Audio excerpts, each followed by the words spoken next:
छठा अध्याय। श्री भगवान ने कहा, जो पुरुष अपने कर्म फल के प्रति अनासक्त है और जो अपने कर्तव्य का पालन करता है वही सन्यासी और असली योगी है। वह नहीं जो ना तो अग्नि जलाता है और ना कर्म करता है।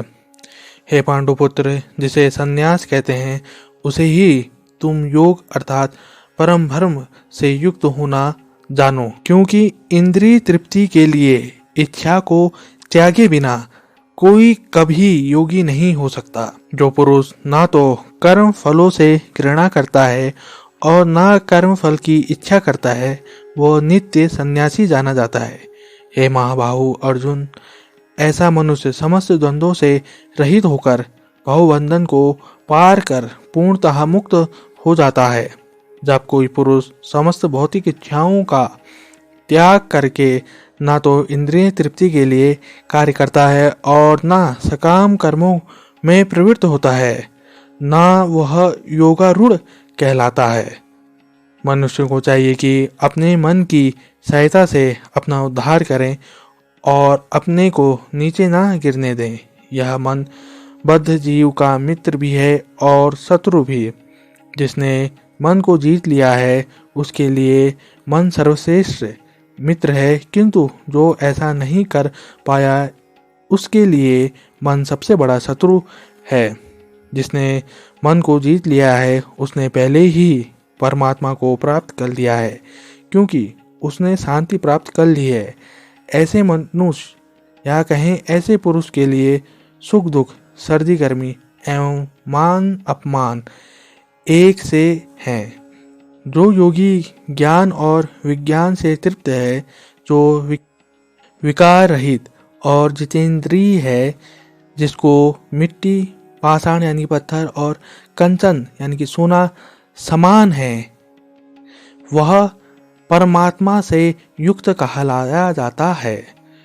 जब मनुष्य निष्कपट हितैषियों, प्रिय मित्रों, तटस्थों, मदस्थों, ईर्ष्यालियों, शत्रुओं तथा मित्रों, पुण्यात्माओं एवं पापियों को समान भाव से देखता है तो वह और भी उन्नत माना जाता है।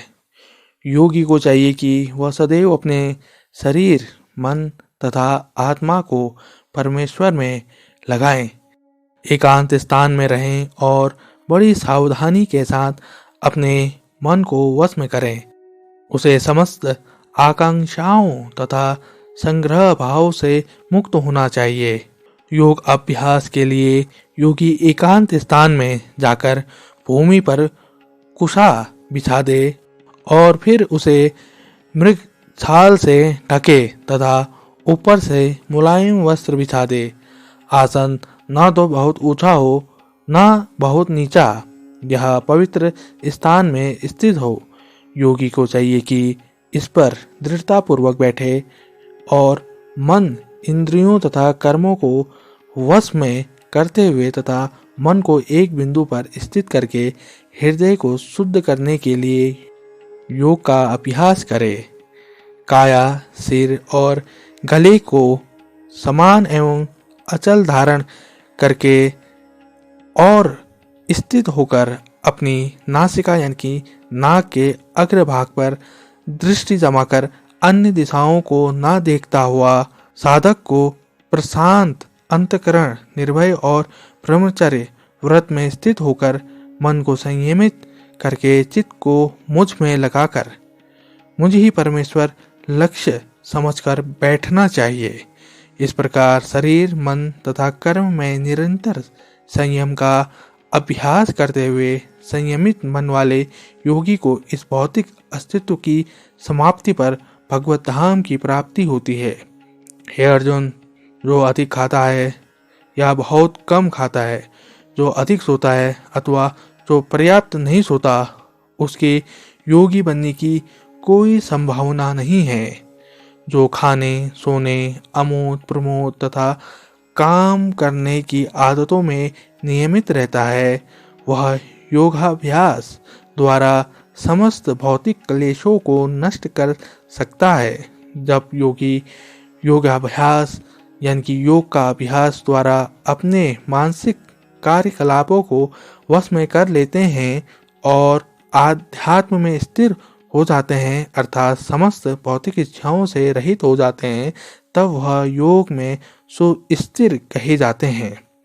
जिस प्रकार वायु रहित स्थान में दीपक हिलता डुलता नहीं, उसी तरह जिस योगी का मन वश में होता है वह आत्म तत्व के ध्यान में सदैव स्थिर रहता है।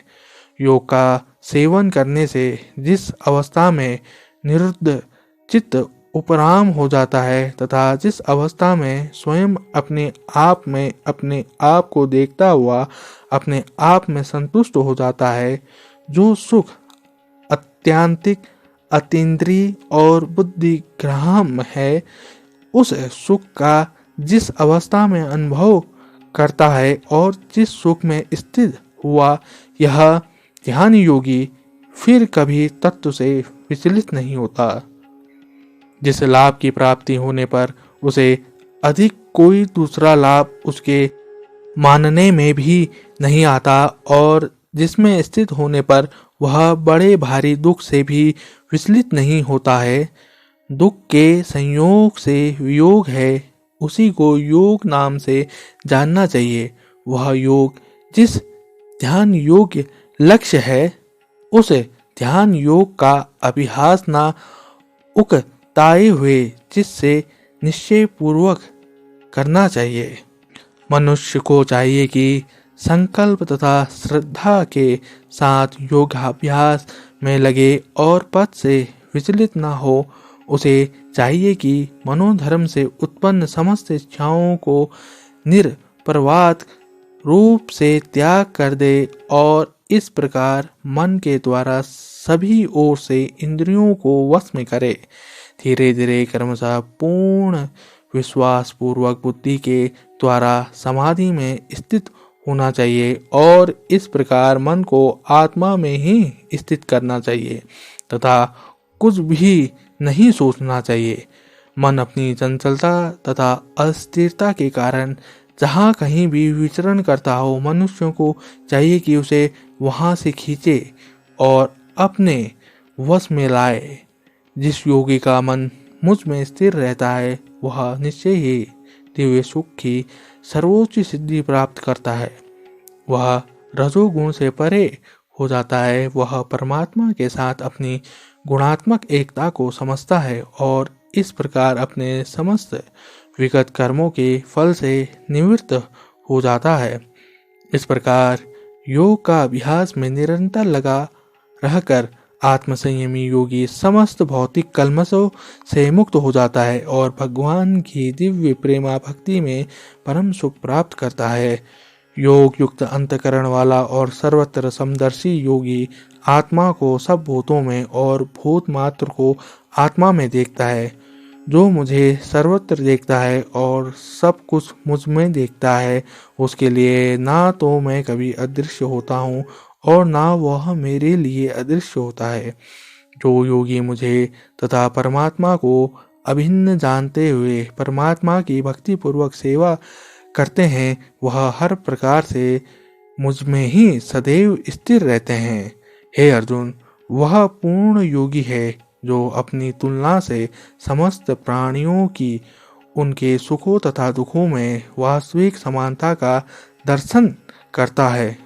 इसके बाद अर्जुन ने कहा, हे मधुसूदन, आपने जिस योग पद्धति का संक्षेप में वर्णन किया है वह मेरे लिए अव्यवहारिक तथा असहनीय है, क्योंकि मन चंचल तथा अस्थिर है।